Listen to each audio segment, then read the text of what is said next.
शरद पवार किसके साथ 24 घंटे में हो जाएगा साफ। बीजेपी के साथ जाएंगे पवार, मिल जाएगा जवाब।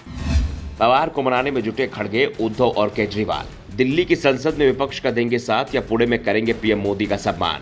पूरे विपक्ष की निगाहें इस समय एनसीपी प्रमुख शरद पवार पर टिकी हुई हैं।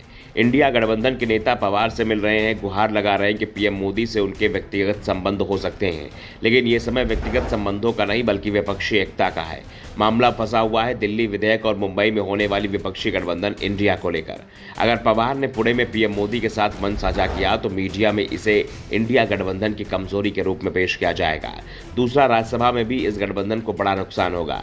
दरअसल 1 जुलाई को राज्यसभा में मोदी सरकार दिल्ली विधेयक लेकर आ रही है। राज्यसभा का गणित बेहद मुश्किल भरा है।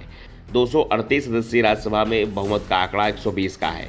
एनडीए के पास 101 सदस्य हैं, तो महागठबंधन के पास 100 पेज 37 सदस्यों को लेकर फंसा हुआ है।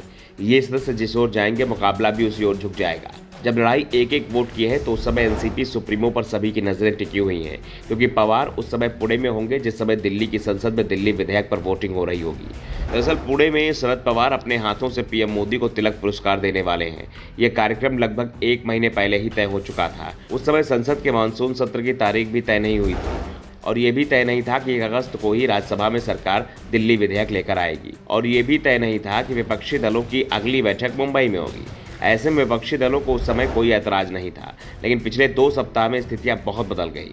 अब विपक्षी दलों को पवार के पीएम के साथ मन साझा करने पर परेशानी नहीं दिखाई दे रही है। इस मामले को लेकर शिवसेना उद्धव गुट के सांसद संजय राउत ने पवार को सलाह के साथ चेतावनी भी दी है।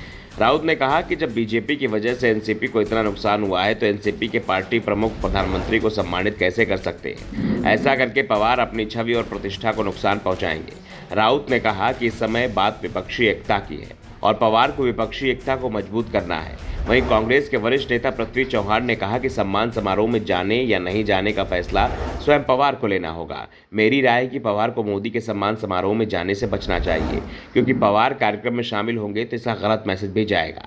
इसी मुद्दे पर पवार से इंडिया गठबंधन के नेता लगातार मिल रहे हैं। सपा, कांग्रेस, शिवसेना यूबीटी, आम आदमी पार्टी और सीपीआई-एम के नेता पवार से मांग कर चुके हैं कि पीएम के सम्मान समारोह से वो दूरी बना ले, पीएम के साथ लोकसभा चुनाव तक कोई भी मन साझा ना करे, इस बात की कोशिश भी करे। लेकिन शरद पवार के लिए कोई भी फैसला लेना इतना आसान भी नहीं है। पवार को इस बात का एहसास है कि पीएम मोदी के साथ मन साझा करने से विपक्षी एकजुटता प्रभावित होगी, विपक्षी दलों के बीच उनकी विश्वसनीयता प्रभावित होगी। लेकिन शरद पवार के लिए इस समय अपने कुनबे को मजबूत बनाना भी जरूरी है। भतीजे अजीत पवार की बगावत के बाद पार्टी पर कब्जे की लड़ाई को जीतने के लिए प्रधानमंत्री मोदी से अपने संबंधों को बेहतर बनाए रखना शरद पवार की मजबूरी है, खासकर तब जब शरद पवार के विश्वसनीय लोगों में गिने जाने वाले प्रफुल्ल पटेल केंद्रीय गृह मंत्री अमित शाह के संपर्क में हों।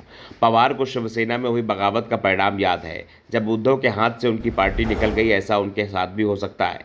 ऐसे में शरद पवार के लिए कोई भी फैसला लेना मुश्किल हो गया है। विपक्षी दलों के नेताओं में शरद पवार उन चुनिंदा नेताओं में शामिल हैं जिनके पीएम मोदी से अच्छे संबंध हैं, और पवार इसे खराब भी नहीं करना चाहते, क्योंकि उन्हें इस बात का भी एहसास है कि 2024 के चुनाव में पीएम मोदी को हराना अभी भी आसान नहीं है। Bureau report, the Dhakad news.